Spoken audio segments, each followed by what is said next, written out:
கட்டுறது கையெழுவு நம்ம எல்லார் வீட்லையும் கண்டிப்பாக இருக்க வேண்டிய மூலிகை செடிகள். அதில் முக்கியமானது வெத்தலை. இதை மகாலட்சுமின்னு சொல்லுவாங்க.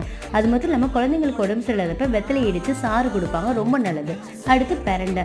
பெரண்டை நிறைய மருத்துவ குணங்கள் இருக்குது. இந்த பெரண்டையை நம்ம துவையிலாவும் செஞ்சு சாப்பிட்லாம், இல்லை ரசமும் வச்சு சாப்பிட்லாம்.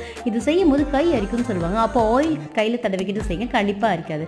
இது தூதுவளை. தூதுவளையும் நம்ம ரசமாக செஞ்சு சாப்பிடும்போது சளி பிடிச்சிருக்கப்போ ரொம்ப நல்லது. இதில் பூ கூட பூக்கும். அந்த பூவும் நிறைய மருத்துவ குணங்கள் இருக்குது. அடுத்து வல்லாரை. இது ஞாபக சக்திக்கு ரொம்ப நல்லது. இதை பொடி பண்ணி குழந்தைங்களுக்கு நம்ம கொடுக்கலாம். அடுத்து ஆலோவேரா. இது பொண்ணுங்களுக்கு ரொம்ப நல்லது. மென்ஸ்ட்ரல் சைக்கிளுக்கு பயங்கரமாக ஹெல்ப் பண்ணும். அடுத்து மருதாணி. இது எங்கள் வீட்டில் இப்போ தான் வளர்ந்துக்கிட்டு இருக்கு. மருதாணி அரைச்சி கையில் வைக்கும்போது உடம்புக்கு ரொம்ப குளிர்ச்சி. இது கற்பூரவள்ளி. கற்பூரவள்ளி டெய்லி ஒரு லீஃப் காலையில் எழுந்தோடனே நம்ம பச்சையாக கூட சாப்பிட்லாம், ரொம்பவே நல்லது. அடுத்தது துளசி. இது லக்ஷ்மி கடாட்சம் உள்ளது, எல்லாருக்குமே தெரியும். இது கூட பச்சை ஒரு லீஃப் சாப்பிட்லாம். டெய்லி எங்கள் வீட்டு காலையில் கோலம் போடும்போது ஒரு லைன்ஸ் எழுதுவேன். இது இன்னைக்கான லைன்ஸ்.